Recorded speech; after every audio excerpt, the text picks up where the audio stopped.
public.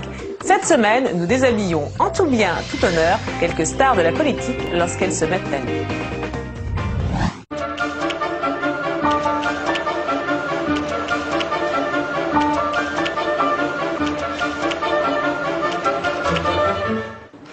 Bonjour à tous et bienvenue sur Public Sénat. À suivre cet après-midi sur notre antenne l'examen du projet de loi relatif à l'évolution institutionnelle de Mayotte et de la Nouvelle-Calédonie. Ce projet de loi concrétise la transformation de Mayotte en 101e département français. Rappelons que lors du référendum de mars 2009, les Mahorais ont approuvé à près de 95% la départementalisation de leur île. En ce qui concerne la Nouvelle-Calédonie, ce projet de loi doit permettre la mise en œuvre des accords de Nouméa qui prévoient le transfert des compétences de l'État vers la Nouvelle-Calédonie et qui déboucheront à terme vers un scrutin d'autodétermination. Voilà pour les enjeux de cet après-midi. Bonne séance à tous sur Public Sénat. La séance est reprise. J'ai le plaisir de vous informer que M. Gérard Longuet a été élu président du groupe de l'Union pour un mouvement populaire. Je voulais le féliciter au nom du Sénat. Et de vous informer que M. Nicolas Abou a été élu président du groupe de l'Union centriste et de le féliciter au nom du Sénat. L'ordre du jour appelle la discussion du projet de loi organique relatif à l'évolution institutionnelle de la Nouvelle-Calédonie et de Mayotte, et du projet de loi relatif à l'évolution institutionnelle de la Nouvelle-Calédonie et portant ratification d'ordonnances. Dans la discussion générale, la parole est à Madame Marie-Lise Pinchard, secrétaire d'État chargée de l'Outre-mer.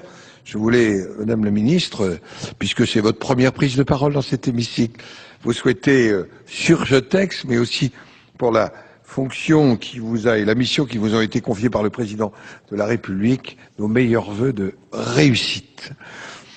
Vous avez la parole, Madame la Ministre.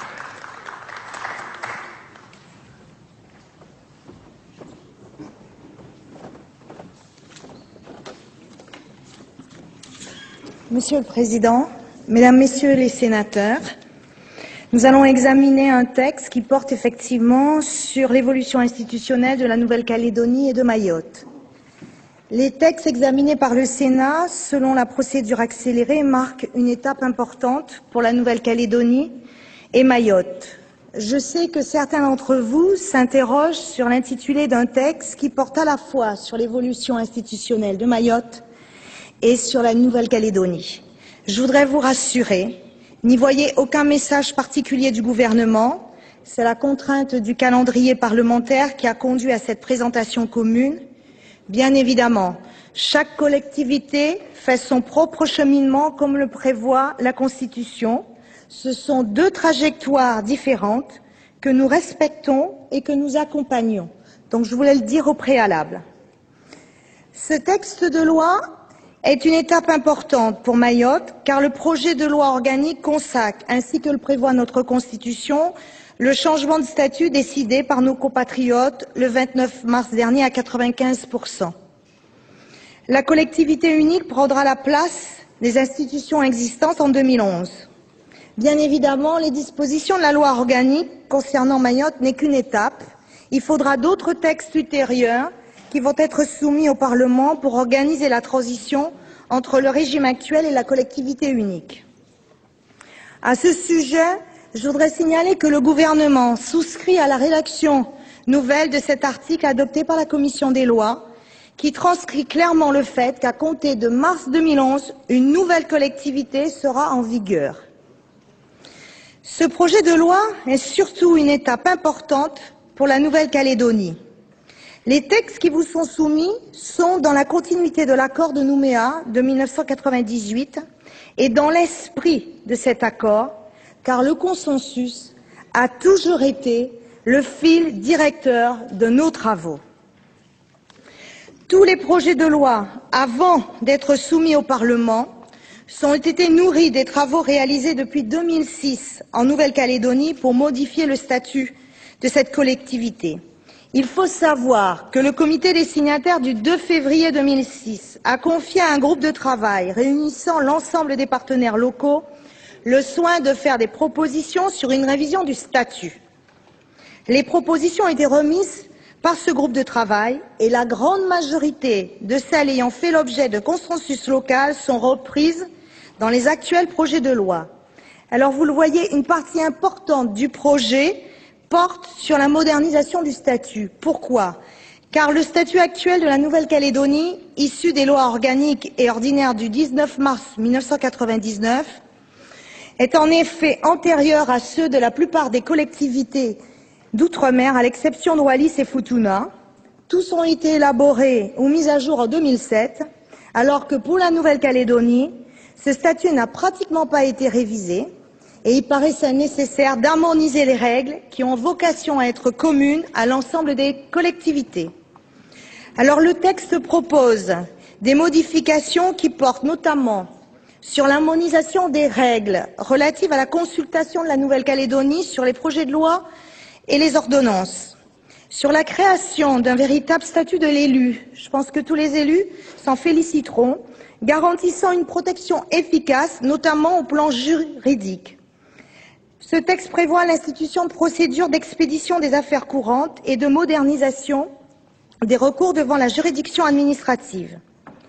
La modification de la loi organique de 1999 vise en fait à clarifier la répartition des compétences. Elle permet par exemple l'extension, je dirais, au Sénat coutumier du régime des inéligibilités et des incompatibilités. Elle permet par exemple la possibilité pour le Congrès d'édicter par la loi du pays un véritable statut de la fonction publique néo-calédonienne. Mais le projet de loi que vous examinez fixe aussi des conditions d'intervention économique plus souples qui s'accompagnent, et j'en félicite, je dirais, l'ensemble des signataires des accords qui ont beaucoup participé à ce travail, pour que ces conditions d'intervention économique plus souples s'accompagnent d'une transparence renforcée. Alors, ces conditions économiques, elles seront maintenant possibles grâce à la possibilité qui va être donnée à la Nouvelle-Calédonie de créer des groupements d'intérêt public locaux entre la Nouvelle-Calédonie, les provinces et les personnes publiques ou privées, en vue de faciliter la coopération entre les institutions locales. Cette modification, je dirais, de la loi organique permettra la participation des établissements publics des provinces au capital de sociétés privées gérant un service public ou d'intérêt général. Elle permettra la possibilité pour les provinces d'accorder des subventions aux entreprises. Enfin, il sera donné la possibilité de déléguer un service public dans le respect des principes de la loi Sapin. Mais parallèlement, et dans le souci d'une plus grande transparence de la vie économique, et c'est important de le dire, ce texte permet d'organiser une meilleure information du Congrès sur les interventions locales en matière économique. Il permettra l'extension du contrôle de légalité du haut-commissaire aux actes des établissements publics. Enfin, il procède à une réelle modernisation du contrôle budgétaire des établissements publics locaux. Alors, s'agissant du volet des transferts de compétences, qui prend une part importante de ce projet de loi, sachez que le gouvernement a loyalement transcrit les conclusions du comité des signataires de l'accord de Nouméa du 8 décembre. Et préalablement, il a fallu un long travail de préparation et de réflexion entre les signataires de cet accord pour que ces transferts de compétences prévus par l'accord soient effectivement conduits dans les mêmes conditions qui étaient prévues. Le comité des signataires du 8 décembre a validé l'ensemble des propositions relatives à la révision de loi organique. Et c'est cet esprit d'équilibre général du consensus, validé dans des termes très précis le 8 décembre dernier, qui est aujourd'hui repris dans les projets de texte dont le Parlement est saisi. Alors, la réussite du transfert des compétences suppose par ailleurs une adaptation des structures administratives et les signataires ont souhaité que de réelles garanties soient apportées pour le maintien de la qualité du service rendu à nos compatriotes calédoniens. C'est pourquoi des solutions concrètes et innovantes associant l'État et les institutions locales ont pu être ainsi proposées dans le texte. C'est notamment la création de services mixtes, permettant ainsi la coexistence d'attributions de l'État et de la Nouvelle-Calédonie au sein d'un même service. Ce sont des dispositions spécifiques concernant les personnels de l'éducation nationale qui sont également proposées de manière à assurer une transition la mieux adaptée. Et il est prévu, dans un premier temps, à ce titre, une mise à disposition globale des services. Par ailleurs, le projet veille à la compensation financière intégrale des compétences transférées. Le mode de compensation des transferts sera même plus favorable qu'en métropole, puisque la dotation de compensation sera indexée sur la dotation globale de fonctionnement, alors qu'en métropole, la dotation globale est désindexée. En matière de sécurité civile, le projet prévoit que la Nouvelle-Calédonie et les provinces apporteront le concours à l'établissement public d'incendie et de secours. Cette mutualisation des moyens ira de pair avec le concours de l'État dans le cadre du Fonds d'aide à l'investissement qu'un projet d'ordonnance en cours d'examen devant le Conseil d'État prévoit d'étendre à la Nouvelle-Calédonie. Enfin, le projet prévoit un accompagnement technique au transfert de compétences dans le cadre de conventions qui pourront être conclues par la Nouvelle-Calédonie avec les administrations centrales et les autorités administratives indépendantes. Cet accompagnement technique permettra d'éviter toute rupture dans la mise en œuvre des compétences et garantira ainsi une continuité administrative sans préjudicier au libre exercice par les institutions de leurs compétences nouvelles. Il s'agit là, voyez-vous, d'aider le gouvernement calédonien à élaborer sa propre réglementation dans des domaines complexes comme le droit des affaires ou de la concurrence. Le Congrès de la Nouvelle-Calédonie a proposé une série d'amendements destinés à améliorer du point de vue de la Nouvelle-Calédonie l'équilibre budgétaire des transferts. Je dois rappeler clairement que le projet de loi présenté par le gouvernement est conforme aux engagements inscrits en décembre dernier lors du comité des signataires. Non seulement la Nouvelle-Calédonie n'est pas en retrait par rapport au droit commun en matière de transfert, mais encore, elle bénéficie d'une dotation indexée sur la DGF, ce qui n'est plus le cas depuis cette année pour les dotations d'équipement. À ce titre, la Commission des lois a figé la période de référence pour la dotation de compensation des investissements de manière à inclure la construction du lycée du Grand Nouméa. Le gouvernement adhère à cette proposition. En revanche, la formulation retenue pour la participation de l'État au financement des opérations engagées n'est pas conforme aux conclusions du comité des signataires et risque d'avoir des effets sur l'échéancier du transfert de la compétence. Le gouvernement a déposé un amendement qui évite ce risque. S'agissant des compétences droit civil, règles concernant l'état civil, droit commercial et sécurité civile, le comité signataire avait décidé qu'elles seraient transférées selon les modalités prévues à l'article 27 de la loi organique. Ce changement a soulevé des objections lors de l'examen du texte par le Conseil d'État, sa conformité à la Constitution ayant été débattue. Votre rapporteur propose une rédaction qui revient à l'équilibre actuel de la loi organique, tout en tenant compte des difficultés propres aux deux blocs de compétences pour lesquels les signataires de l'accord ont jugé nécessaire des préalables. Cette position, sur laquelle nous avons consulté nos partenaires, nous semble conforme au consensus qui se dégage actuellement et est de nature à garantir que les transferts interviendront effectivement dans le délai prescrit par l'accord de Nouméa. L'assouplissement, toutefois, doit être strictement circonscrit aux seules compétences qui devaient être introduites à l'article 27. Mesdames, Messieurs les sénateurs, le gouvernement vous soumet deux textes qui sont en grande partie le produit du consensus et traduisent un équilibre politique entre les signataires de l'accord, dont l'État est à la fois le garant et l'un des acteurs. Pour le gouvernement, le consensus de tous les partenaires s'est manifesté le 8 décembre. Le Congrès a donné un avis favorable à l'unanimité sur les projets de texte sous réserve de plusieurs modifications. Si le gouvernement ne méconnaît pas le poids politique de l'accord trouvé, il a également sa vision et ses responsabilités dans le processus. C'est pourquoi certaines évolutions nous paraissent peu opportunes. Plus fondamentalement, ces textes marquent la volonté très claire du gouvernement signataire de l'accord de Nouméa d'assurer que les transferts de compétences qui doivent impérativement intervenir avant l'échéance fixée dans l'accord, c'est-à-dire 2014, soient effectifs dans les conditions les plus opérationnelles et dans le souci de maintenir la qualité des services rendus. Les transferts sont la clé de réussite de l'accord de Nouméa et le gouvernement vous confirme par ma voix qu'il entend bien que ce processus soit poursuivi. Merci. Merci, Madame la Ministre. La parole est maintenant à Monsieur Christian Cointat, rapporteur au nom de la Commission des lois. Vous avez la parole, Monsieur le rapporteur.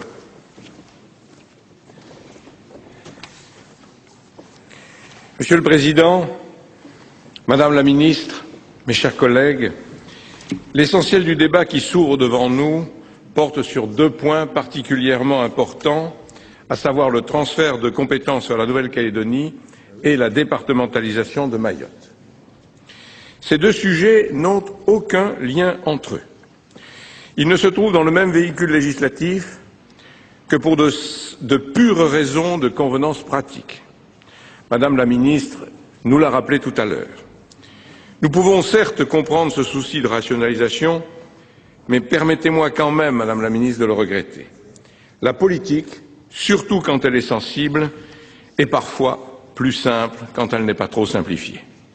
C'était le cas ici, car plusieurs des élus et dirigeants locaux des deux territoires concernés m'ont fait part à juste titre, lors de leur audition, de leurs regrets et interrogations face à un amalgame pour le moins curieux. Mais nous savons désormais, puisque vous nous l'avez affirmé, Madame la Ministre, qu'ils peuvent être rassurés, car aucune malice ne se cache derrière ce rapprochement de simples circonstances. Comme vous le savez, mes chers collègues, le statut de la Nouvelle-Calédonie est le fruit des accords de Matignon puis de Nouméa, concrétisés par la loi organique du 19 mars 1999 et consacré par un titre spécial de notre Constitution. Les règles et principes édictés sont ainsi gravés dans le marbre de la République.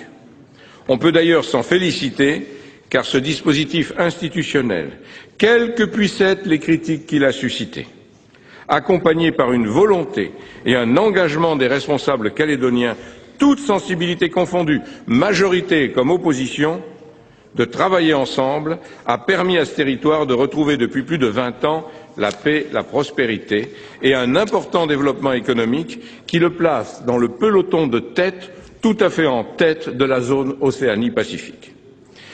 Alors, mes chers collègues, pourquoi une nouvelle loi organique pour la Nouvelle-Calédonie? Tout simplement parce que l'expérience commande quelques adaptations et autres réglages dont la nécessité s'impose naturellement. Les signataires de l'accord de Nouméa en sont d'ailleurs convenus. J'évoquerai brièvement la teneur des projets de loi organique et ordinaire déposés par le gouvernement, puisque Madame la Ministre en a brossé les grandes lignes et développé les points saillants.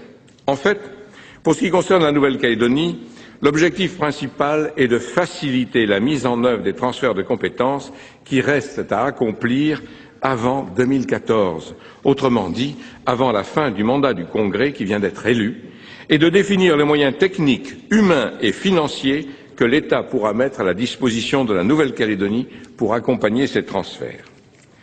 D'autres dispositions assurent un renforcement du rôle des élus et davantage de transparence financière. Enfin, plusieurs articles apportent précision et clarification.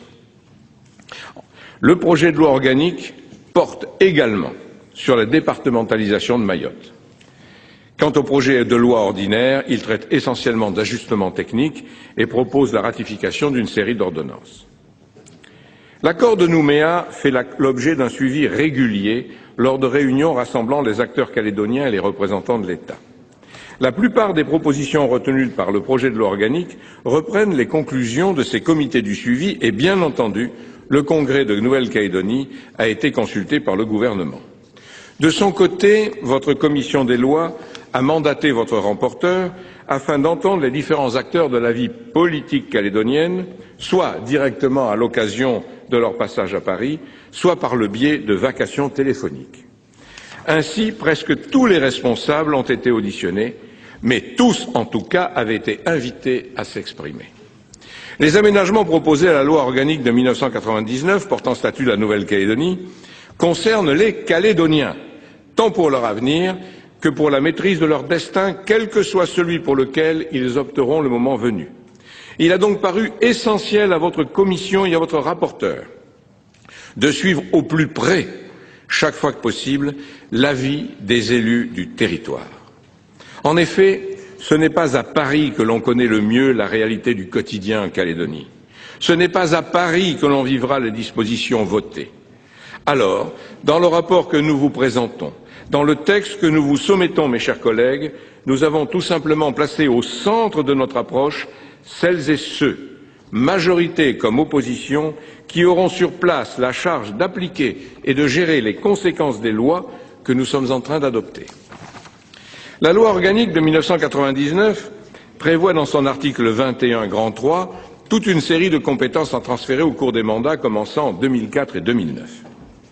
En précisant dans son article 26 que les transferts avec l'échéancier correspondant nécessitent une loi du pays adoptée à la majorité des 3/5 des membres du Congrès et, je cite, au plus tard le dernier jour du 6e mois suivant le début de chaque mandat. L'énumération de ces compétences suffit à démontrer leur importance et leur complexité. Police et sécurité en matière de circulation aérienne intérieure et de circulation maritime dans les eaux territoriales. Enseignement du second degré public et privé notamment. Enseignement primaire privé. Droit civil, état civil, droit commercial, sécurité civile. Comme ces compétences n'ont pas été transférées ni commencé à transférer en 2004, d'après cet article 26, il ne nous reste plus qu'à peine 6 mois, même pas 5 mois pour s'exécuter. Or, le comité des signataires de l'accord de Nouméa est convenu à juste titre que ce délai était trop court pour les 4 compétences suivantes, droit civil, état civil, droit commercial, sécurité civile, compte tenu notamment de la nécessité de délimiter clairement le périmètre de chacune d'entre elles et de mettre en place un dispositif normatif pour l'évolution du droit. Et cela n'est pas facile. Nous avons essayé au sein de la commission des lois d'examiner s'il était possible de clarifier les choses dans ce domaine en esquissant un périmètre et dans le temps qui nous était imparti, cela s'est avéré une tâche impossible. Alors, il faut trouver une solution. Il avait donc été suggéré comme solution de faire glisser ces 4 compétences de l'article 21 qui prévoit une loi du pays, à l'article 27 de la loi organique 99, qui offre pour d'autres domaines d'ailleurs de compétences un dispositif plus souple, avec une simple résolution du Congrès demandant à l'État de procéder lui-même au transfert de ses compétences par le biais d'une loi organique. Autrement dit, si le Congrès n'arrivait pas dans les 6 mois à régler la question, on pouvait passer la main au gouvernement. Oui, cette approche est certes astucieuse. Je le reconnais bien volontiers. Mais votre commission des lois ne l'a pas retenue, car elle présente un fort risque d'inconstitutionnalité. Pas une certitude à la lecture attentive des textes, mais une probabilité élevée, et nous avons estimé qu'on ne devait pas prendre ce risque. En effet, toutes les parties seraient mises dans l'embarras si cet article était invalidé par le Conseil constitutionnel. D'ailleurs, le Conseil d'État a, semble-t-il, je dis semble-t-il parce que tout le monde en parle mais personne ne l'a vu, tout au moins au niveau du Parlement, son texte, a, semble-t-il, fait la même analyse.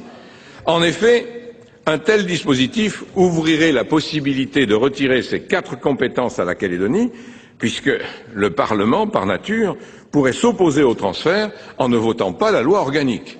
Nous sommes en démocratie et un Parlement est libre de voter ce qu'il souhaite et ne peut recevoir d'ordre dans ce sens. Donc votre commission, par sagesse, a préféré allonger pour ces 4 compétences, et uniquement pour elles, de 6 mois à 2 ans le délai fixé à l'article 26, sans le moindre glissement possible de l'article 21 vers l'article 27. Comme ça, nous espérons que le Conseil constitutionnel sera rassuré et nous accordera comme valable au point de vue de la Constitution cette augmentation du délai, puisque nous ne modifions pas l'équilibre des compétences et des pouvoirs. Comme j'ai déjà annoncé tout à l'heure, votre commission s'est donc efforcée de retenir le maximum de suggestions présentées par le Congrès de Calédonie et a ainsi adopté un grand nombre d'amendements présentés dans ce sens, tant par votre rapporteur que par notre excellent collègue Simon Louécotte, sénateur de Nouvelle-Calédonie. Ainsi que vous pouvez vous en douter, le chapitre des compensations financières, humaines et techniques est un élément central et particulièrement sensible de ces transferts. Comme vous le savez également, l'article 40 de la Constitution ne nous laisse qu'une marge de manœuvre réduite à sa plus simple expression.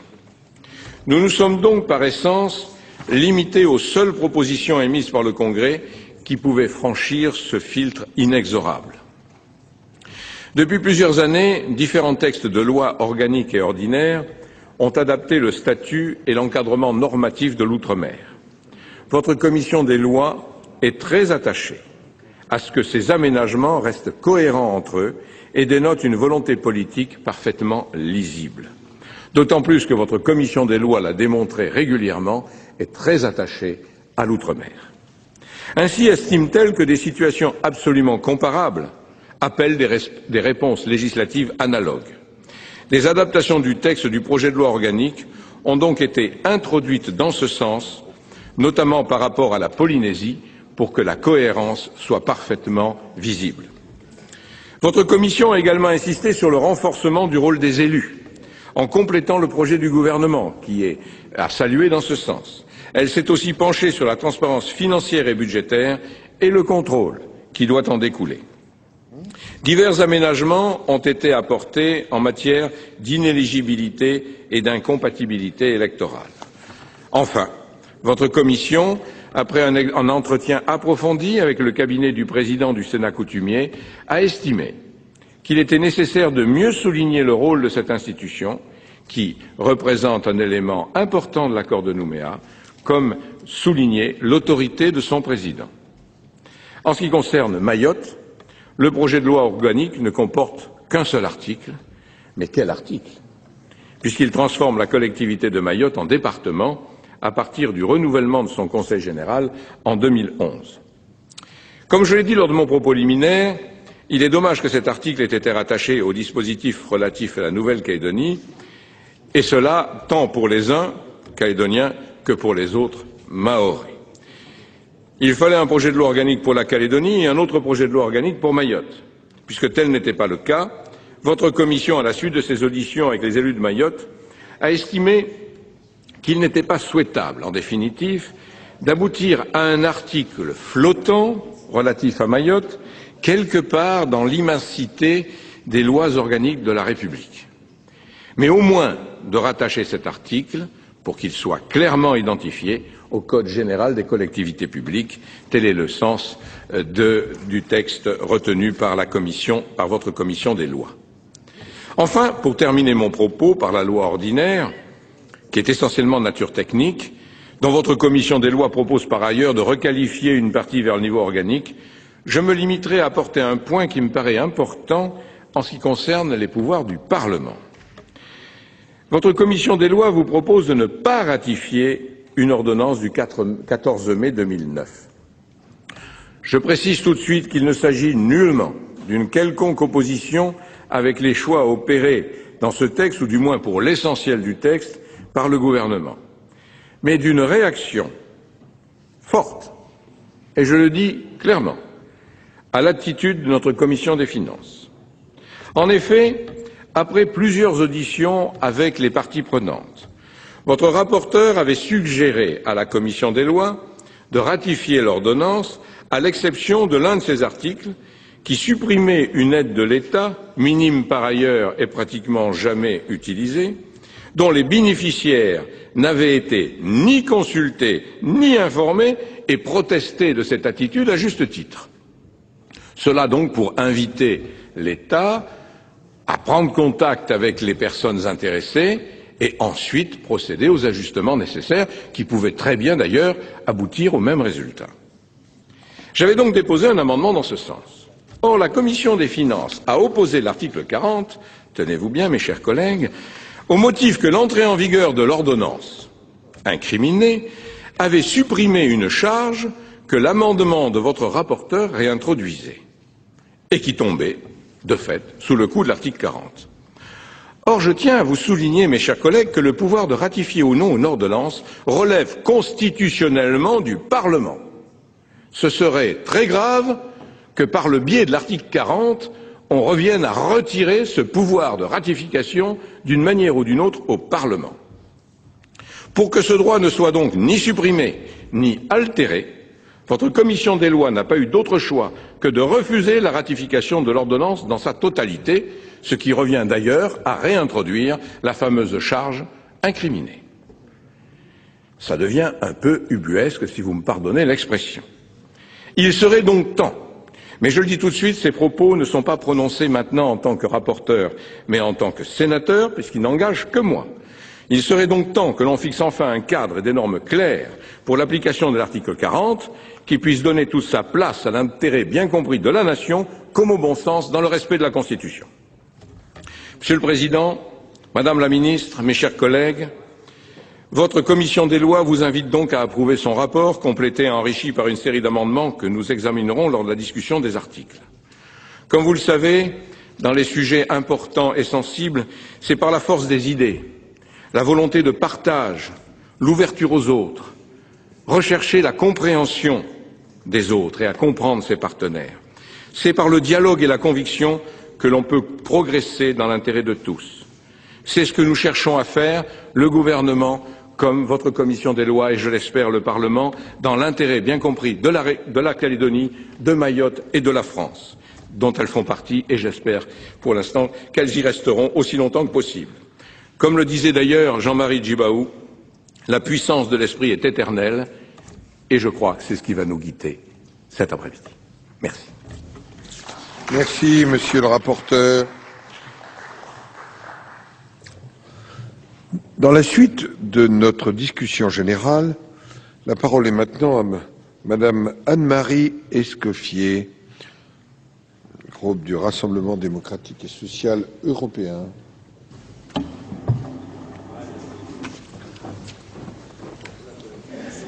Vous avez la parole, Madame le sénateur.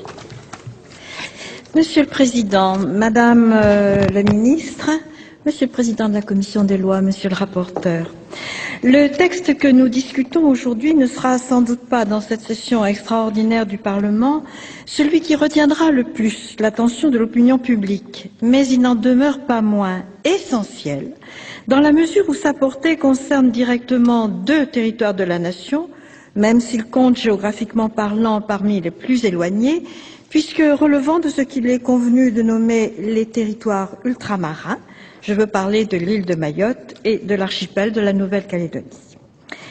L'île de Mayotte, dans cet archipel des Comores, dont un récent et tragique accident d'avion ayant frappé des Français et des Mahorais nous a brutalement rappelé les liens l'unissant à la France, est une terre d'anciennes relations. Elle est entrée dans l'empire colonial sous Louis-Philippe en 1846, avant d'être rattachée à Madagascar en 1909 et de devenir un territoire d'outre-mer en 1946, à l'autonomie accrue par les lois de 1956, 1961 et 1968. Or, malgré l'accession des Comores à l'indépendance en 1975, Mayotte, collectivité départementale régie par la loi du 13 juillet 2001, a toujours manifesté sa volonté de demeurer française. Le projet de loi qui nous est soumis se borne à constater les résultats du référendum du 29 mars dernier, approuvé par 94% de la population et qui ouvre la voie de la départementalisation de l'île, celle-ci constituant en puissance, et on ne peut que s'en réjouir, le 101e département de la République. Je ne puis donc que souhaiter que cette départementalisation s'opère d'une manière harmonieuse et paisible, dans l'intérêt de Mayotte comme dans celui de la France. Je relève cependant que l'alignement sur le droit commun des DOM sera long, le droit applicable à Mayotte étant largement dérogatoire. L'absence d'impôt d'État, de TVA et de fiscalité communale, l'application d'un droit statutaire et familial coutumier musulman, la compétence d'une justice exercée par le cadi en matière notariale et d'état civil, l'existence d'un double système d'état civil ou la reconnaissance de la propriété foncière coutumière sont autant de difficultés qu'il faudra prendre en considération. Les efforts seront importants et il appartiendra à l'État de veiller à ce que cet alignement ne laisse pas son développement ni économique ni social. De même, il appartiendra à l'État de mettre en place des outils préventifs permettant de placer le futur département d'outre-mer dans une situation financière satisfaisante, tant au regard des dépenses à venir qui lui seront imputées et de ses dotations, que de la nouvelle autonomie de décision qui lui échoira. La situation de la Nouvelle-Calédonie est plus complexe. Et avant de commenter la partie du texte la concernant, je voudrais, en prologue, souligner combien l'accord dit de Nouméa du 5 mai 1998, suivi de la loi organique du 19 mars 1999, ont constitué non seulement une avancée significative entre les relations France-Nouvelle-Calédonie, mais encore ont illustré une manière de gouverner particulièrement sage, prudente et efficace, trop rarement mise en œuvre dans notre histoire. Ce fut en effet à l'initiative de Michel Rocard, Premier ministre, que nous devons l'extinction de cet incendie que des mesures maladroites avaient allumé, ce qu'il fit en s'entourant d'interlocuteurs particulièrement expérimentés qui ne privilégièrent qu'une seule chose, comme aujourd'hui d'ailleurs, le dialogue et le respect absolu de ceux qui ne partageaient pas la même opinion, mais qui se trouvaient appelés à siéger à la même table. Nous aimerions que, aujourd'hui, le gouvernement s'inspirât de cette méthode, initiée jadis par le grand Félix Éboué en Afrique, qui est certes la plus difficile, mais la plus efficace et reste, à bien des égards, un modèle. Cette éthique de la tolérance, elle était pratiquée encore, avec un rare bonheur, par un sénateur du groupe auquel j'ai l'honneur d'appartenir, Gaston Monnerville, longtemps président de notre institution, qui fut après-guerre l'un des efficaces promoteurs de la transformation des 3 colonies caribéennes en départements, la Guyane, la Guadeloupe et la Martinique, cette même année 1946, où la Nouvelle-Calédonie passa de l'état de colonie à celui de territoire d'outre-mer et vit enfin aboli le détestable code de l'indigénat. Mais avant de parvenir aux accords de Matignon, combien de pages violentes s'étaient écrites dans cet archipel calédonien, découvert le 4 septembre 1774 par l'expédition de Cook, et dont la France prit officiellement possession moins d'un siècle plus tard, le 24 septembre 1853, non pas dans l'intention d'aménager cette nouvelle terre, mais dans celle d'en faire un bagne qui fut non seulement celui du Second Empire, mais encore celui de la Troisième République, qui y envoya quelques-uns des plus emblématiques condamnés de la Commune, en particulier une femme, Madame la Ministre, qui par la force de ses convictions et de son caractère a ouvert à nous autres, les femmes, le périlleux chemin de l'entrée dans la voie politique. Je veux parler naturellement ici de Louise Michel. Bien entendu, il n'est pas dans mes intentions de rappeler ici la longue et complexe histoire de la Nouvelle-Calédonie, mais je voudrais tout de même souligner que parmi les histoires de tous ces territoires qu'on appelle parfois les confettis de l'Empire, celle de la Nouvelle-Calédonie fut probablement l'une des plus violentes. De la tête du chef Ataï, en effet conservée depuis 1878 dans un bocal à Paris, au Musée de l'Homme, jusqu'aux émeutes des années 84-88, avec la tragique affaire de la grotte d'Ouvéa ou l'assassinat du leader indépendantiste Jean-Marie Tjibaou, les relations entre Paris et l'archipel calédonien ne furent en effet ni simples ni sereines.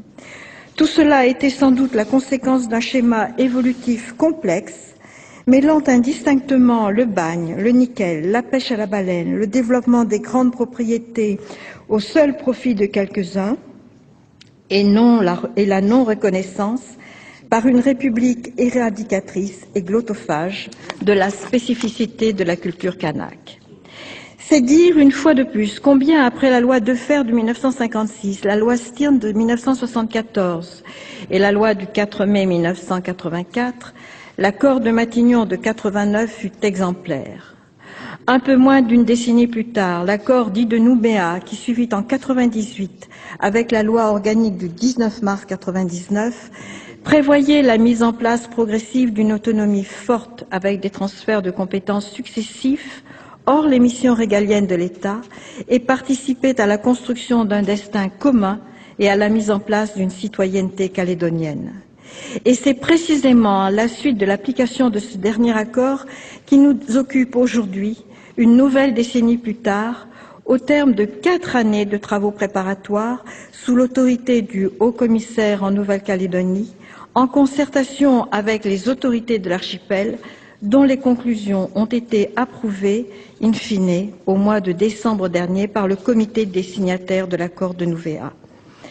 La Nouvelle-Calédonie, de ce fait, est une collectivité d'outre-mer, régie par les articles 76 et 77 de la Constitution, dont le statut est précisément fixé par cette loi de 99 qui l'a doté des institutions suivantes: un congrès élu à la proportionnelle, assemblée délibérante, un gouvernement élu par le congrès et responsable devant lui, organe exécutif dirigé par un président, un sénat coutumier désigné par les conseils coutumiers, des conseils coutumiers locaux et un conseil économique et social.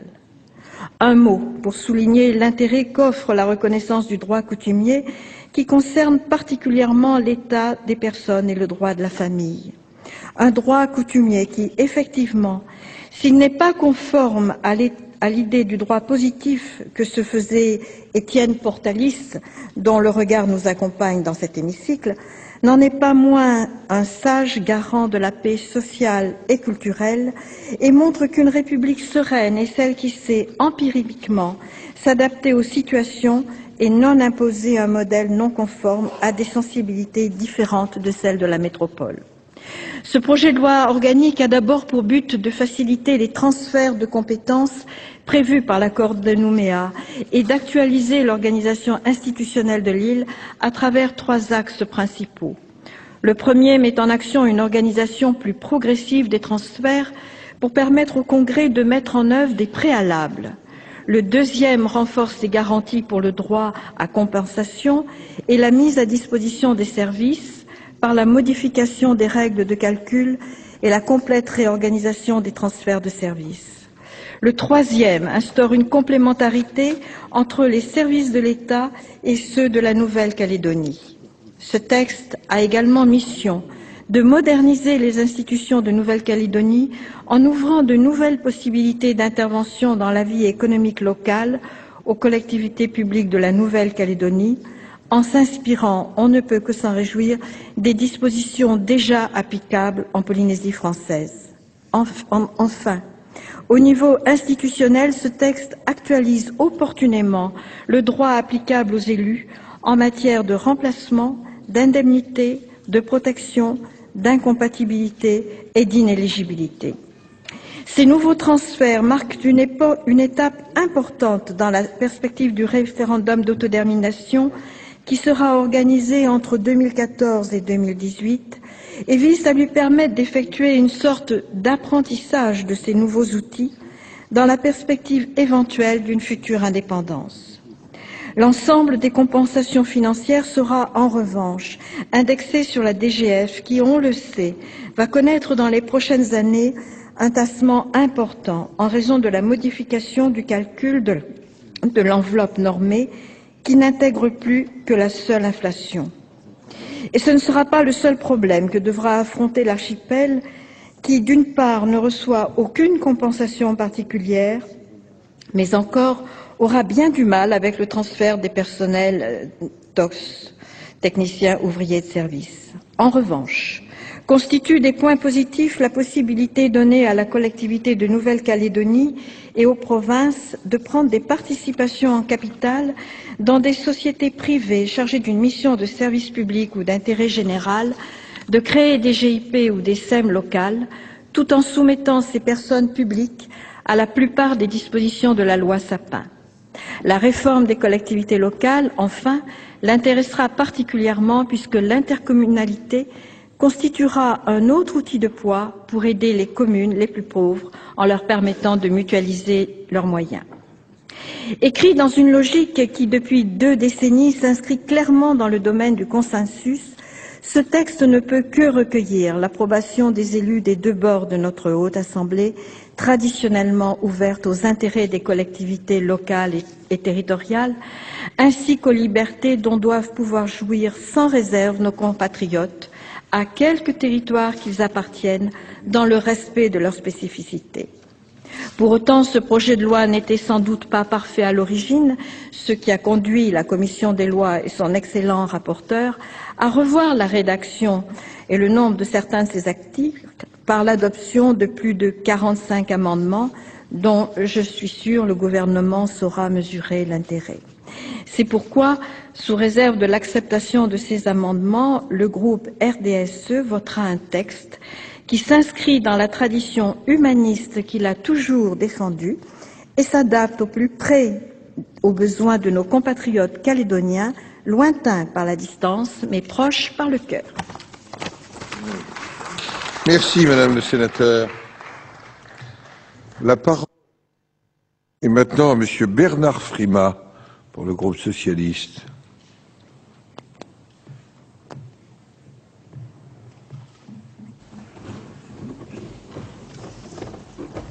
Vous avez la parole, Monsieur le Président.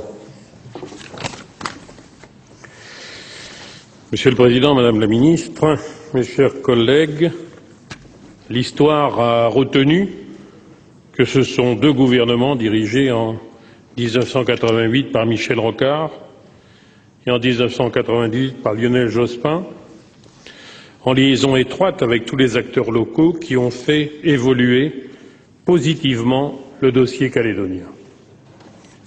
Leur démarche commune était fondée sur une stratégie d'écoute et de dialogue.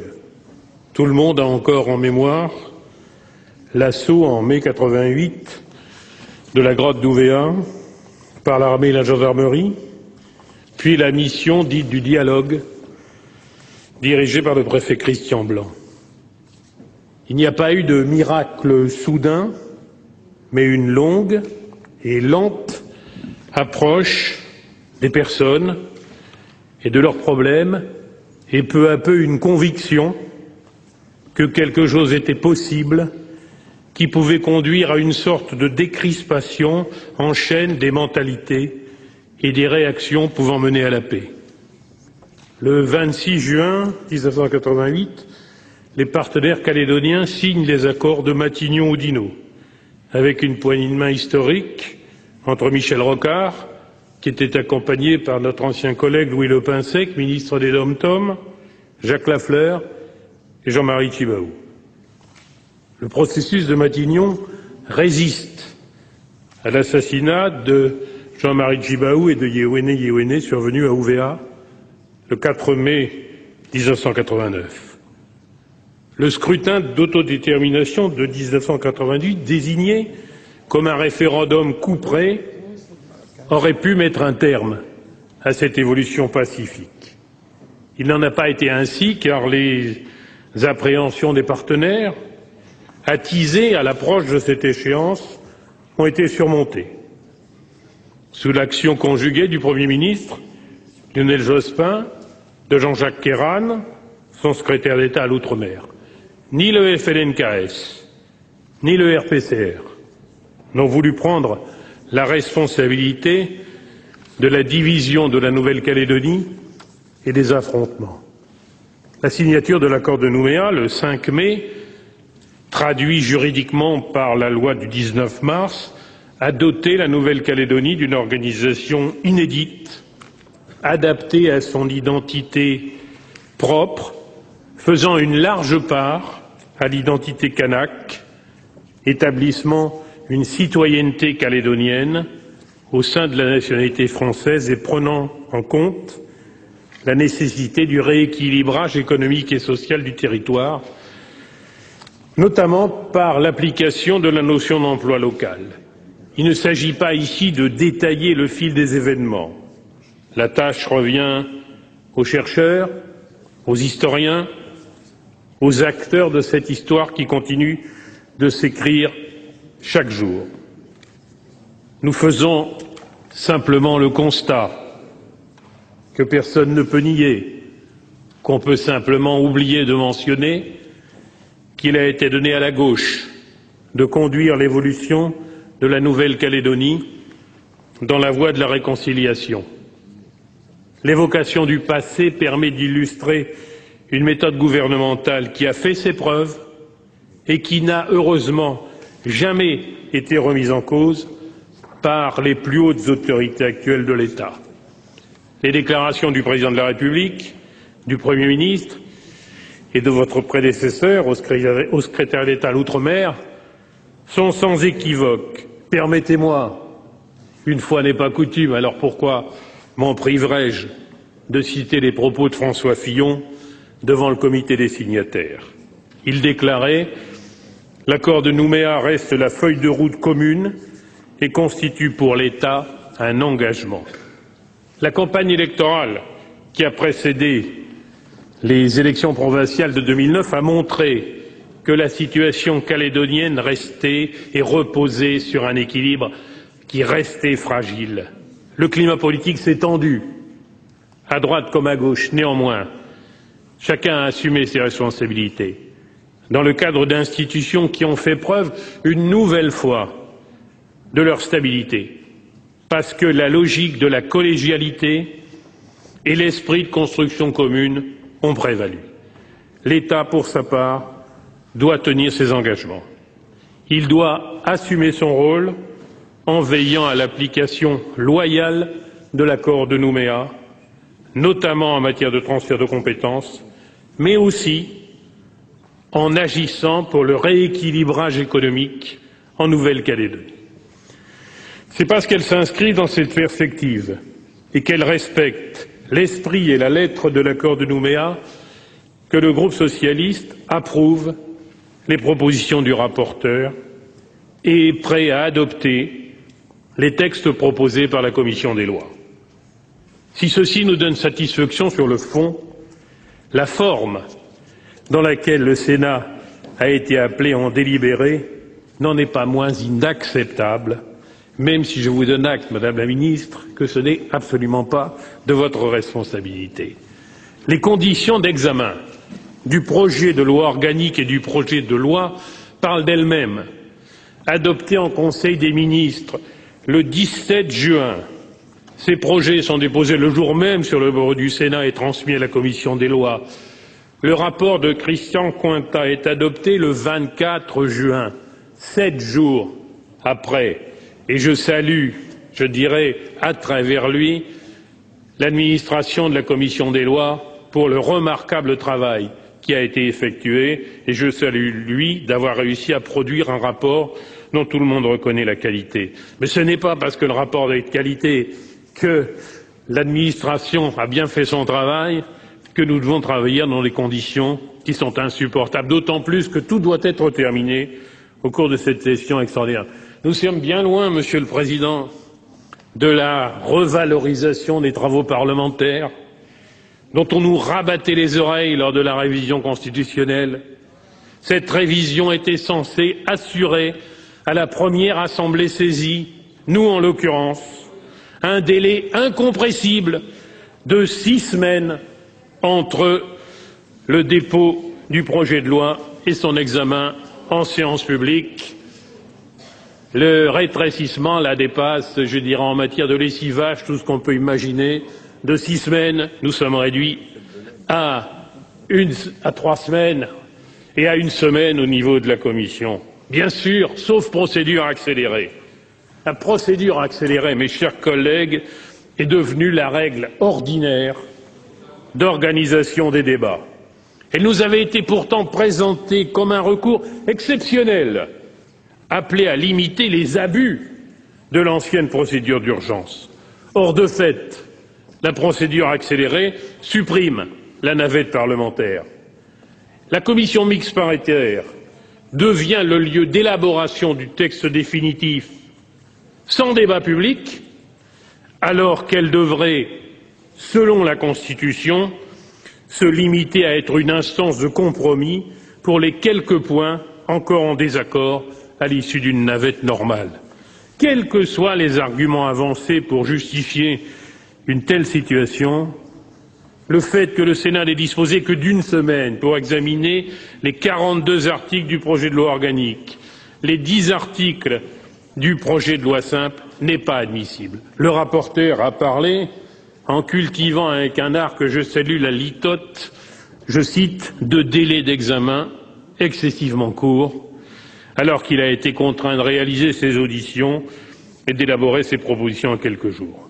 Or, ces deux projets de loi comportent des dispositions complexes et déterminantes pour l'avenir tant de Mayotte que de la Nouvelle-Calédonie. Dans ces conditions, consacrer le temps nécessaire à un examen approfondi n'aurait pas été superflu. Les dispositions relatives à Mayotte visent à inscrire dans la loi le changement de statut de cette collectivité. Il s'agit de respecter l'engagement du gouvernement de présenter au Parlement un projet de loi organique au cours de cet été afin de tirer les conséquences de la consultation du 29 mars 2009. N'aurait-il pas été plus respectueux à l'égard des élus mahorais et de la population mahoraise de traiter en propre, dans le cadre d'un projet de loi organique distinct, même réduit à un article, la question de l'évolution institutionnelle de cette collectivité? D'autant que la départementalisation devrait impliquer la programmation sur plusieurs années d'un effort financier exceptionnel de l'État. Le rapport d'information, Monsieur le Président de la Commission des lois, que vous aviez fait avec Christian Cointat, Michel André et Yves de Treigne sur la départementalisation de Mayotte est on ne peut plus clair. C'est le rapport d'information 115. J'en conseille de nouveau la lecture. De plus, l'intitulé même du projet de loi, Madame la Ministre, est une source possible de confusion, puisqu'il semble lier l'évolution institutionnelle de Mayotte à celle de la Nouvelle-Calédonie. Il vous appartenait de dissiper toutes les équivoques et de réaffirmer solennellement qu'il n'y a aucun lien institutionnel entre Mayotte et la Nouvelle-Calédonie. Vous l'avez fait dans votre propos introductif. Nous en prenons acte, mais ça aurait quand même été plus simple si vous n'aviez pas eu à faire ce travail et si nous nous étions trouvés en présence de deux textes différents. Je pense que tant la Nouvelle-Calédonie que Mayotte le méritaient. Pour la Nouvelle-Calédonie, il n'a pas été simple de définir le périmètre et les modalités des transferts de compétences.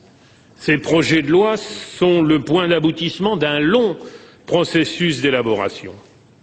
Ils ont nécessité la mise en place d'un comité de pilotage depuis 2006, d'une mission d'appui installée en février 2008, l'ensemble ayant été validé par la réunion du comité des signataires de décembre 2008.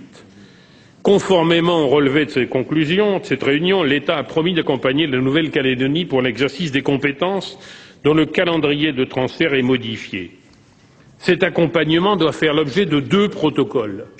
L'un pour les règles concernant le droit civil, l'état civil et le droit commercial, l'autre pour la sécurité civile. Or, nous n'avons pas connaissance du contenu et de la portée de ces documents financiers.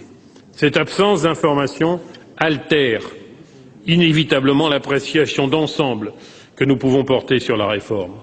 Au Congrès de Nouvelle-Calédonie, des élus se sont référés à la célérité d'examen de ces textes pour exprimer des réserves d'ailleurs. Nous ne pouvons que déplorer, à l'instar des élus calédoniens, que la réunion de concertation initialement prévue entre la réunion du comité des signataires de décembre et l'examen des projets de loi n'ait pas eu lieu. Une consultation informelle était planifiée en mars 2009. Cette réunion préparatoire n'a pas été maintenue. Prendre le temps pour l'examen de ces projets nous aurait permis de dresser le bilan des accords qui ont ouvert une ère de stabilité institutionnelle et de développement économique jamais connue jusque-là en Nouvelle-Calédonie. Bilan des accords qui ont placé ce territoire dans une dynamique d'avenir en prenant en considération le poids de l'histoire et en parvenant à substituer aux catégories des communautés un nouveau concept désignant la communauté de destin des femmes et des hommes de Nouvelle-Calédonie. À ce titre, tous les acteurs du dossier calédonien portent une responsabilité vis-à-vis de la population du territoire dans la construction de l'avenir et du maintien de la paix.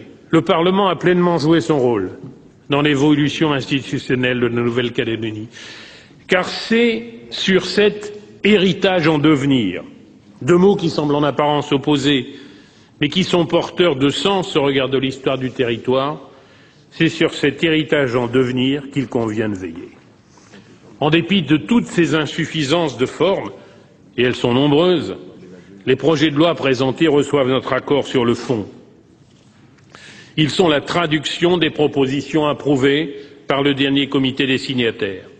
Ils s'inscrivent dans le processus engagé depuis plus de 20 ans et modifient en conséquence la loi organique.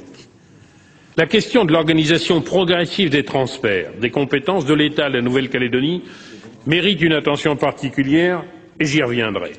Cependant, on ne saurait passer sous silence les autres dispositions des projets de loi qui actualisent et clarifient les règles de fonctionnement des institutions calédoniennes, qu'il s'agisse du Congrès ou des autres collectivités publiques de Nouvelle-Calédonie.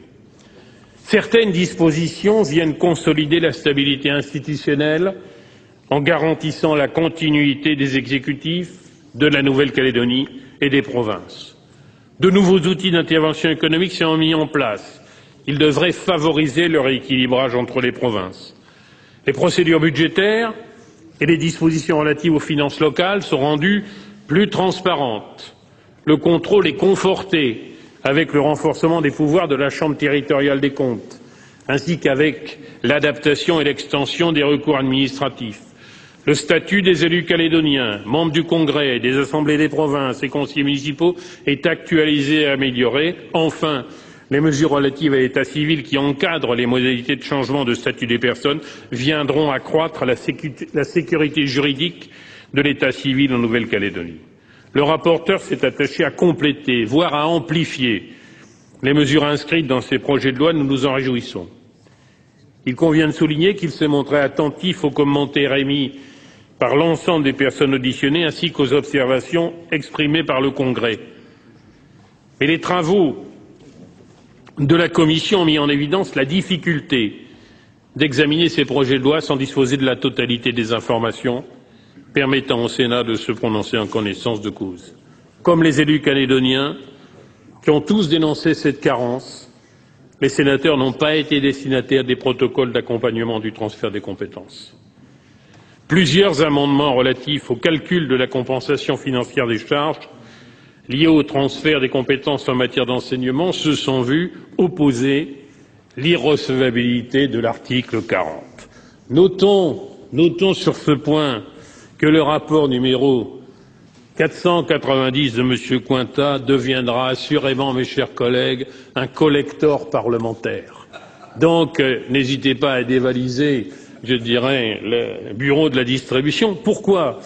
Car ce rapport reproduit en annexe tous les amendements non adoptés par la Commission, y compris ceux déclarés irrecevables au titre de l'article 40 de la Constitution.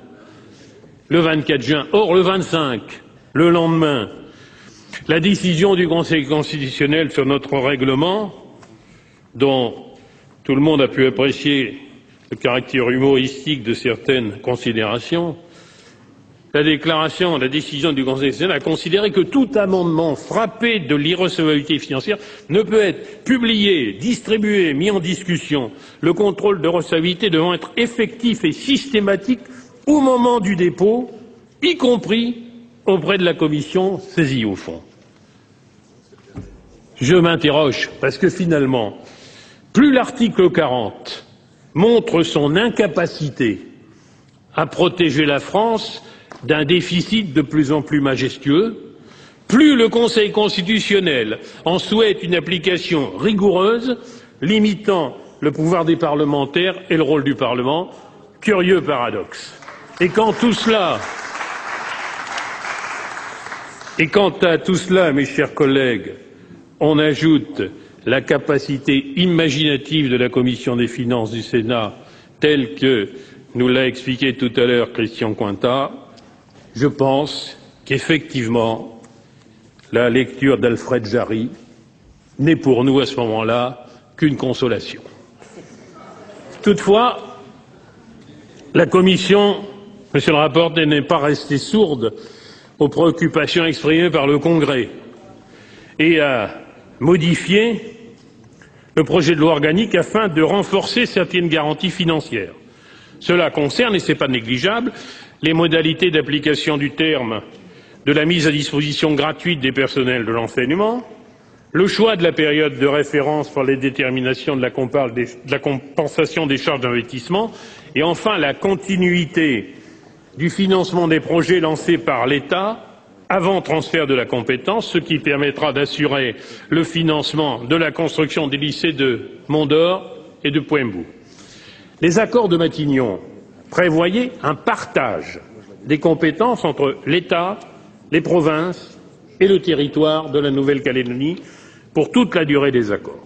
En revanche, l'un des éléments essentiels, pour ne pas dire l'élément essentiel de l'équilibre de l'accord de Nouméa est le transfert progressif et irréversible des compétences de l'État à la Nouvelle-Calédonie. Les modalités d'exécution de ces transferts sont déclinées au point 3 de l'accord. Transfert immédiat, transfert intermédiaire et transfert à l'issue du scrutin d'autodétermination pour les compétences régaliennes.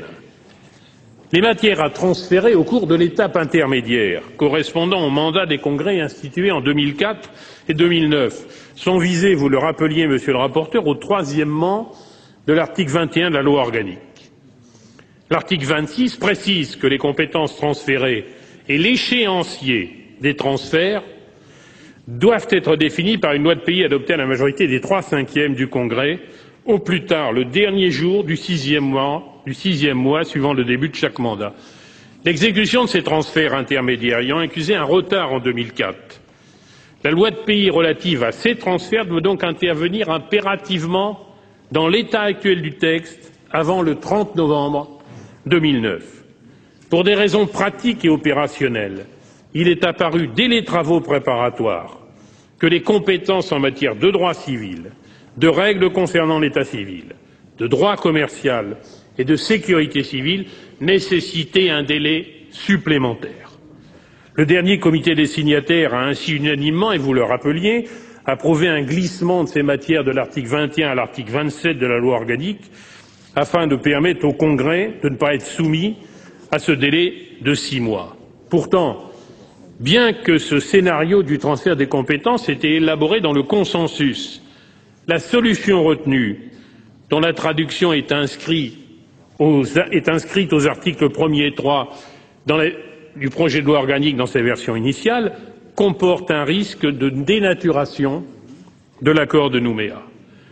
Le dispositif retenu risque la censure du Conseil constitutionnel parce qu'il rendrait aléatoire l'obligation constitutionnelle de transférer, alors que l'accord de Nouméa prévoit clairement qu'en 2014, seules les compétences régaliennes n'auront pas été transférées. Il est curieux que le comité de pilotage de la mission d'Inpuy, composé d'experts, de magistrats, de hauts fonctionnaires, n'ait pas attiré l'attention sur les conséquences prévisibles de la solution retenue et validée par le comité des signataires. La menace de la transgression de l'accord de Nouméa a été soulevée par de nombreux élus calédoniens. Le groupe socialiste a partagé cette crainte et l'a relayée vigoureusement. Il est heureux que le rapporteur ait partagé cette analyse et modifié la rédaction des articles 1er et 3 du projet de loi organique. La solution retenue est pragmatique, puisqu'il est prévu de retarder non pas le transfert, mais la décision de transfert des 4 compétences, parce qu'elles exigent, et tout le monde le reconnaît, un temps de préparation plus long, tout en assurant, dans la rédaction approuvée à l'unanimité par la commission des lois, l'effectivité des transferts en novembre 2009 et 2011. En revanche, et je me réjouis que vous ayez adopté cette solution, il ne semble pas nécessaire de solder l'hypothèse où le Congrès n'adopterait pas de loi de pays relative au transfert, ni le cas où il ne ferait que pour certaines compétences. L'équation calédonienne en matière de transfert repose sur une mathématique politique imparable. L'automaticité des transferts doit conjurer tout risque d'immobilisme. Veillons à ne pas brûler les étapes. La problématique de la sortie de l'accord se pose dans les mêmes termes qu'elle se posait hier pour les accords de Matignon. Il faut y travailler. sans chercher à instrumentaliser les règles de gouvernance de la Nouvelle-Calédonie. Si la loi organique prévoit que les transferts de compétences doivent être décidés par le Congrès à la majorité des 3/5, c'est pour les solenniser par une manifestation périodique de quasi-consensus. Ce n'est pas pour les remettre en cause. L'accord de Nouméa a pris en compte la poursuite du rééquilibrage économique et social entre les 3 provinces, dont l'élément déterminant est la réalisation effective de l'usine du Nord. La province Nord y est partie prenante. La Nouvelle-Calédonie a connu ces dernières années une euphorie économique exceptionnelle, sous le double effet des investissements publics et de la flambée des cours du nickel. La stabilité politique a facilité son intégration régionale dans le Pacifique. Avec un revenu par habitant qui avoisine ceux de l'Australie ou de la Nouvelle-Zélande, la Nouvelle-Calédonie suscite de plus en plus l'intérêt des États océaniens.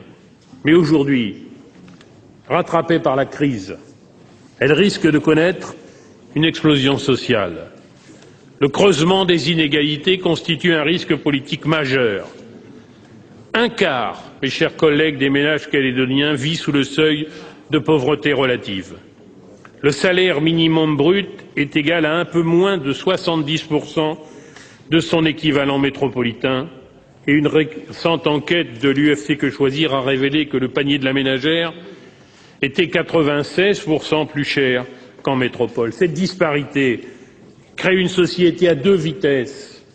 Ayons le courage de le reconnaître. Minorité urbaine aisée, essentiellement européenne, population majoritairement kanak, peu formée et défavorisée. Il faut renforcer la notion d'équilibre politique à l'origine de la provincialisation, justement instaurée par les accords de Matignon.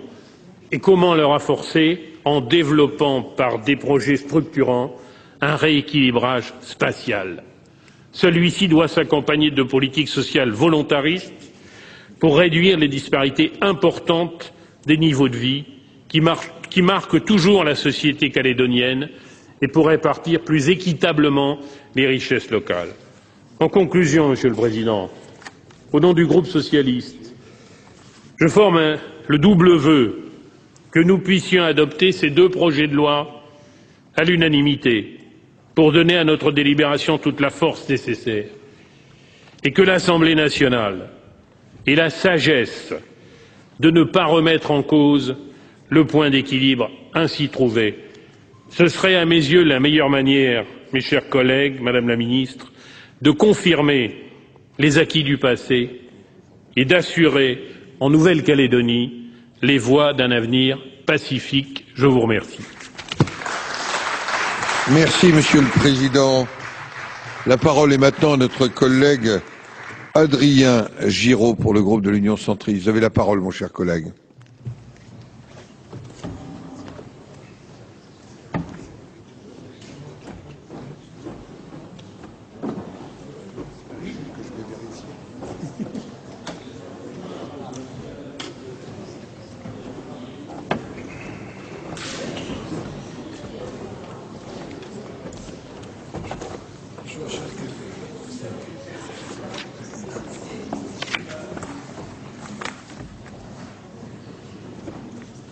Monsieur le Président, Madame la Ministre, mes chers collègues, je tiens tout d'abord à remercier Monsieur le Président de la République et le gouvernement d'avoir organisé une consultation sur la question depuis si longtemps posée par les Mahorais, afin de doter d'un statut définitif au sein de la République française. C'est avec un score sans appel à 95,2, ma chère collègue Madame Assassi, que les Mahorais se sont prononcés le 29 mars dernier pour que Mayotte devienne, en 2011, le 101e département français d'outre-mer. Ceci est le résultat de notre longue marche, patiente et parfois douloureuse, vers un statut répondant aux espoirs de plusieurs générations de Mahorais. Le projet de loi organique proposé aujourd'hui garantira la constitutionnalité de cette évolution statutaire. Mais il s'agit pas seulement d'obtenir la départementalisation, il s'agit surtout de la réaliser et la réussir. Il faut tout d'abord éviter le risque de plaquage institutionnel. Notre territoire est désireux de se développer rapidement pour répondre aux besoins d'une population qui a subi de nombreux retards, mais aussi espoir d'une jeunesse nombreuse et ardente. Il faudra redire ici, les Mahorais ne souhaitaient pas tomber dans les facilités des sociétés de consommation ou de l'assistanat généralisé, mais développer des activités productives, génératrices d'emplois et de richesses. C'est une volonté de développement endogène dans le cadre de la solidarité nationale et européenne. Ainsi, l'organisation départementale de Mayotte devra conjuguer efficacité et simplicité. Nous voulons être un département d'outre-mer qui ne superpose pas les organes et les compétences relevant du département et de la région. Nous souhaitons une organisation originale, novatrice de la départementalisation d'outre-mer. Dans un premier temps, il faudrait compléter rapidement le cadre législatif et réglementaire nécessaire à la réalisation de nos projets afin de mettre en place un plan vigoureux de développement économique et social qui nous assure un véritable rattrapage, mais sans oublier la protection des plus démunis et notamment des personnes âgées et dépourvues de toute ressource. Dans son intervention à Versailles, lors du congrès du 22 juin dernier, le chef de l'État a reconnu la place de l'outre-mer et la nécessité d'un traitement spécifique de nos problèmes.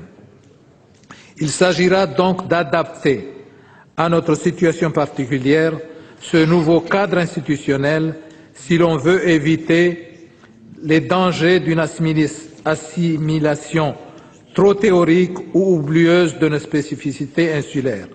Le droit public français a multiplié depuis longtemps les règles et les modalités différenciées de la loi républicaine. C'est le cas pour Paris, pour les départements alsaciens, pour la Corse ou bien entendu pour les départements d'outre-mer. Mayotte attend se prévaloir de ces spécificités pour réaliser l'application la plus efficace du système juridique français.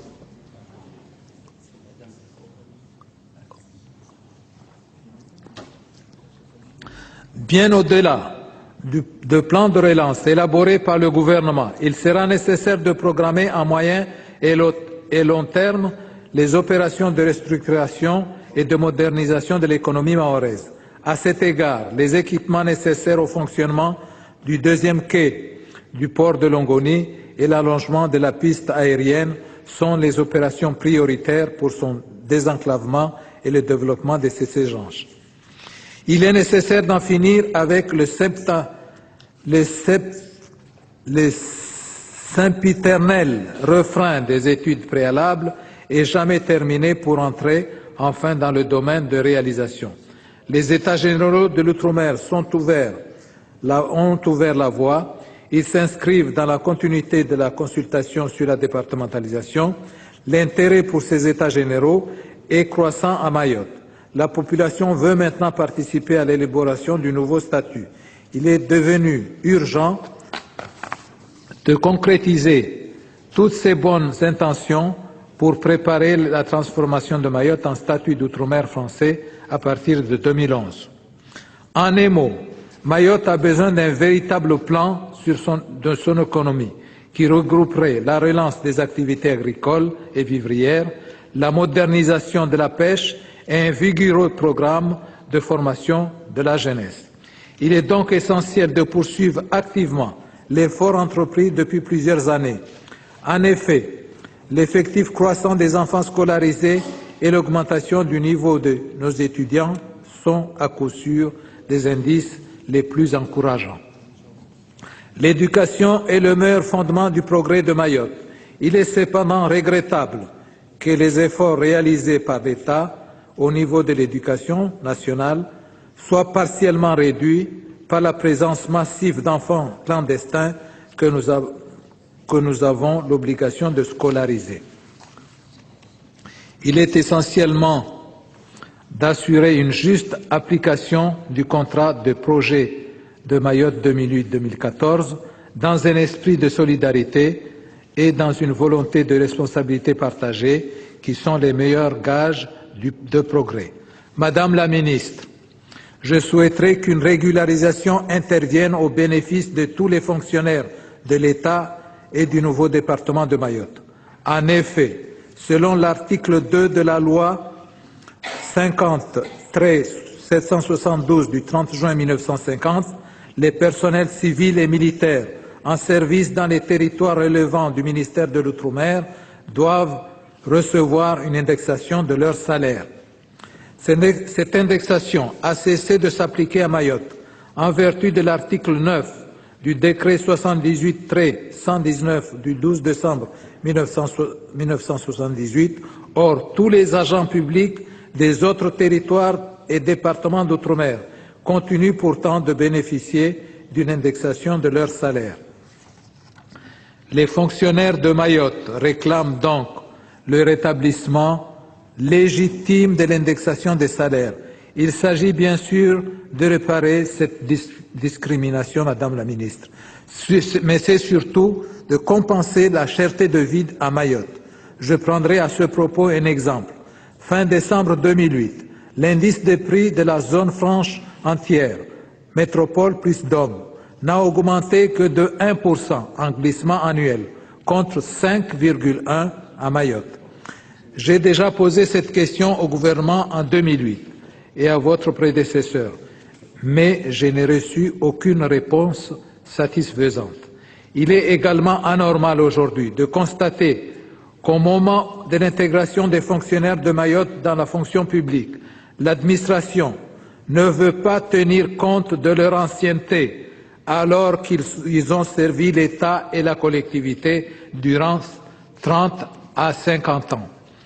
Le statut actuel de Mayotte vis-à-vis de l'Union européenne est celui des PTOM, pays et territoires d'outre-mer, pays les moins avancés. Et dans ce cadre, elle bénéficie du FED, Fonds européen et de développement. L'un des enjeux de la transformation en 2011 de notre collectivité en département est de la faire accéder au statut de région ultrapériphérique, RUP, et par conséquent lui donner la possibilité de bénéficier des fonds structurels européens. En effet, le traité actuel instituant la communauté européenne, qui mentionne les départements d'outre-mer, doit permettre à Mayotte de devenir une région ultrapériphérique. L'Europe pourrait ainsi contribuer davantage à son développement.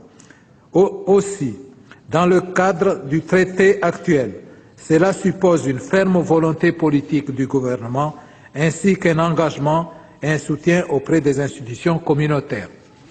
Nous y sommes prêts à toutes les adaptations requises. Le Conseil, statuant à la majorité qualifiée, peut arrêter des mesures spécifiques pour fixer les conditions d'application du traité en tenant compte des caractéristiques et contraintes particulières des régions ultrapériphériques sans nuire à l'intégrité et à la cohérence de l'ordre juridique communautaire. Je demande au gouvernement que, lors de la prochaine programmation des fonds structurels, notre département puisse en être bénéficiaire. Monsieur le Président, Madame la Ministre, mes chers collègues, à cette tribune, je tiens à redire ma profonde gratitude et celle de la population de Mayotte que je représente au président Nicolas Sarkozy. Merci.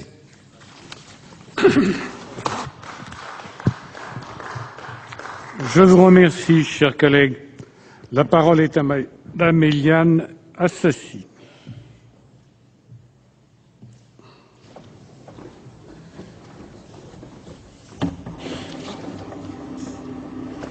Je ne savais pas que ça marchait comme ça.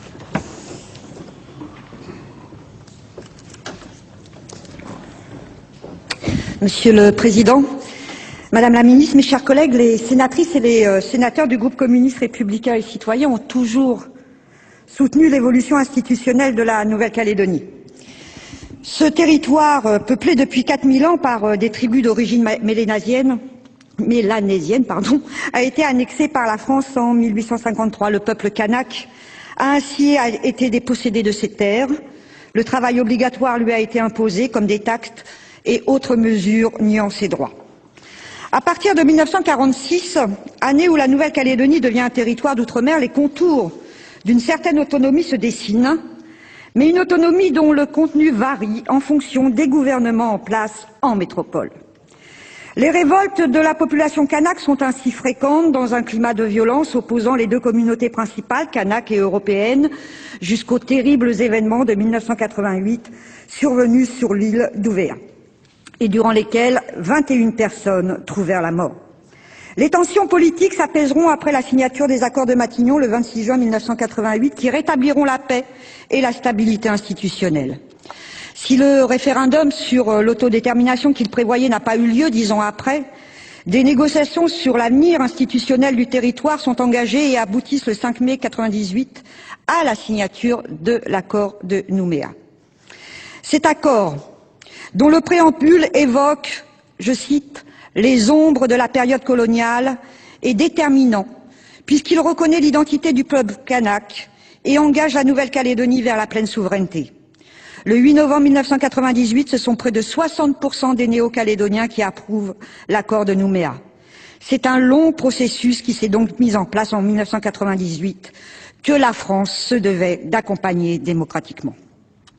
En 1998, nous avons donc tout naturellement approuvé la révision constitutionnelle nécessaire pour la mise en œuvre de l'accord de Nouméa du 5 mai 1998. Elle constituait une étape capitale dans l'histoire de la Nouvelle-Calédonie, au même titre que la loi organique du 19 mars 1999, à laquelle nous avons également apporté notre soutien. Inscrit dans un processus de décolonisation et d'accès à la pleine souveraineté de la Nouvelle-Calédonie, l'accord de Nouméa prévoit un partage progressif des compétences entre l'État et la Nouvelle-Calédonie. Des compétences seront transférées dès la mise en œuvre de la nouvelle organisation, d'autres le seront selon un calendrier défini, modulable par le Congrès, selon le principe d'auto-organisation. Vous venez de suivre une partie de l'examen du projet de loi relatif à l'évolution institutionnelle de Mayotte et de la Nouvelle-Calédonie. Pour revoir cette séance, notre site internet publicsena.fr. Prochain rendez-vous avec les travaux parlementaires demain, 10h30, avec l'audition de Patrick Devedjian par la Commission des finances du Sénat. À suivre le 18h, présenté par Sonia Mabrouk et Michel Grossior. Merci de votre fidélité et à très bientôt sur Public Sénat.